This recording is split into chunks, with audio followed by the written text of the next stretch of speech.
ইন্ডিয়ার যে সরকার মোদি সরকার একটু বোঝা দরকার, কারণ পাশে চীনের মধ্যে কি ঘটনা ঘটছে, কি বলেন ঠিক কিনা? উইঘুরের মুসলমানদের উপরে নির্বিচারে হত্যা করা হয়েছে, যার কারণে আল্লাহ রাব্বুল আলামিন চীনের মধ্যে আল্লাহ রাব্বুল আলামিন করোনা নামক ভাইরাস ঢুকাইয়ে দিয়েছে। জোরে বলুন ঠিক কিনা? করোনা নামক ভাইরাস ঢুকিয়ে দিয়েছে। ওখানে কেন এই ভাইরাস? কারণ মুসলমানদেরকে নির্বিচারে হত্যা করা হচ্ছে হাজার হাজার বছর ধরে। উইঘুরের মুসলমান নির্যাতিত নিপীড়িত। আপনারা বলতে পারেন হুজুর করোনা ভাইরাস চাইনায় ঢুকেছে, তা আশেপাশের রাষ্ট্রে কেন আতঙ্ক? আতঙ্ক তো থাকবেই, কারণ অন্যায় দেখে আর অন্যায় করে, অন্যায় দেখে চুপ করে থাকে যারা, এরাও অন্যায় করার শামিল। বলতে পারেন হুজুর কিছুদিন পূর্বে মায়ানমারের মুসলমানেরা মার খেলো, এই যে বিভিন্ন দেশের মধ্যে মার খাচ্ছে, বর্তমান শুরু হয়েছে ইন্ডিয়াতে। কথা বলছে না কেন রে ভাই? ইন্ডিয়ার মুসলমানদের অবস্থা দেখেন, তাকায়ে ইন্টারনেটে তাকিয়ে দেখেন, মসজিদের মধ্যে আপনার মন একেবারে সিংহের সেই হনুমানের ছবি দিয়ে হনুমানের মূর্তি বসানো হয়েছে। নাউজুবিল্লাহ বলবেন না?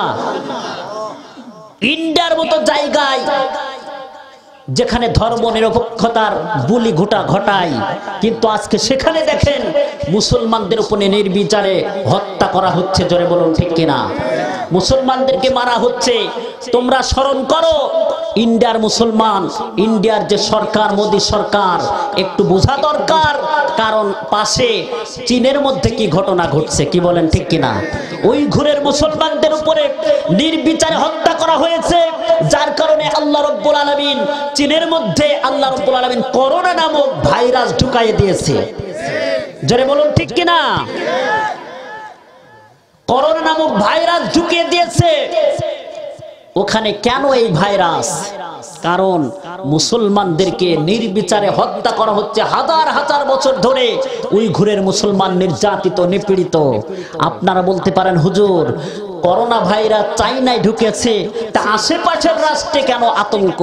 আতঙ্ক তো থাকবেই, কারণ অন্যায় দেখে আর অন্যায় করে, অন্যায় দেখে চুপ করে থাকে যারা, এরাও অন্যায় করার শামিল।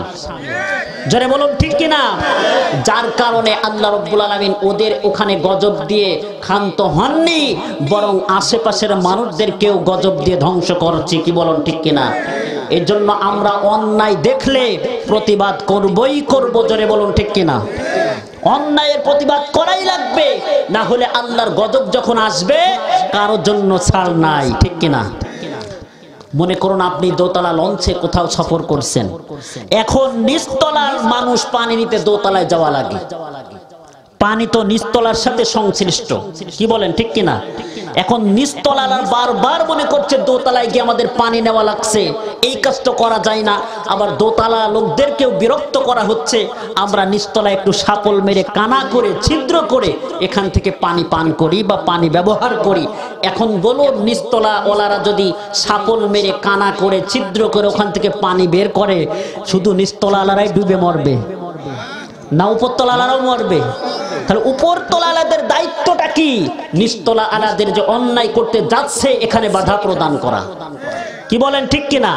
যদি বাধা প্রদান না করে, নিশ্চিত পানি যখন ঢুকে শুধু নিচতলা ডুববে না, উপরতলাও ডুববে, ডুবে উভয়ে মরে শেষ হয়ে যাবে। জোরে বলুন ঠিক কিনা? যে সমস্ত মানুষেরা অন্যায় করছে, জুলুম করছে, নির্যাতন করছে, এরা তো ভুল পথে আছেই। আমরা যারা সচেতন মুসলমান, আমাদের দায়িত্ব হলো তাদেরকে বাধা প্রদান করে অন্যায় থেকে ফেরানো, নতুবা আল্লাহর গজব যখন আসবে উভয়ে ধ্বংস হয়ে যাব। জোরে বলুন ঠিক কিনা? এই জন্য আল্লাহর নবী বিশ্ব নবী আমাদের একটা থিওরি দিয়েছেন, মান রাআ মিনকুম মুনকারান ফালিয়ুগাইয়িরহু বিয়াদি ফাইল্লাম ইসতাতি' ফাবিলিসানি ফাইল্লাম ইসতাতি' ফাবিকলবি ওয়া যালিকা আযআফুল ঈমান। আল্লাহর নবী বিশ্ব নবী বলেন, যখন তোমার সামনে অন্যায় হতে থাকবে, তোমার যদি ক্ষমতা থাকে, শক্তি থাকে, হাত দেয় সেটা প্রতিহত করা লাগবে। জোরে বলুন ঠিক কিনা? আর যদি হাত দ্বারা প্রতিহত করার ক্ষমতা নাই, তাহলে জবান দিয়ে অন্তত পক্ষে প্রতিবাদ করো। সেটাও যদি সমর্থন না থাকে, অন্তরে অন্তরে ঘৃণা করো। শুধু ঘৃণা করলেই হবে না, বরং ভিতরে ভিতরে একটা চিন্তা ফিকির, একটা প্রচেষ্টা থাকা লাগবে কি করে অন্যায় দূর করা যায়।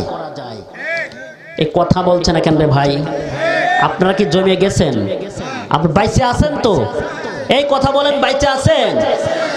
তাহলে প্রতিবাদ করা লাগবে কি লাগবে না? অন্যায় দেখলে অন্যায়কে অন্যায় বলতে হবে, আর মনে মনে ফিকির করা লাগবে এই অন্যায় কিভাবে বন্ধ করা যায়, নতুবা নিম্ন পর্যায়ের ইমানদার বলেও আমরা সাব্যস্ত হতে পারবো না, ঠিক কিনা? এই জন্য ঈমান নিয়ে কবর যেতে হলে নিশ্চিত অন্যায়কে অন্যায় বলতেই হবে। আল্লাহ তাআলা আমাদের অন্যায়কে প্রতিবাদ করার তৌফিক দান করুন, জোরে বলুন আমিন। প্রিয় মুসলমান ভাইরা আমার, 1400 বছর পূর্বে আল্লাহর নবী বিশ্ব নবীজিকে আল্লাহ রাব্বুল আলামিন কোরআনে কারীম নাজিল করে সুন্দর করে জানিয়ে দিয়েছেন, বান্দা যদি দুইটা জিনিসের সমন্বয় ঘটাতে পারে, আল্লাহর হুকুম আর বিশ্ব নবীজির সুন্নাত পালন করতে পারে, এই দুইটা হুকুম পালন করার পরে যদি চোখের পানি ছেড়ে দেয়, এই মানুষের ডাকের আওয়াজ আসমান পেরিয়ে আরশে আজিমে পৌঁছে যায়।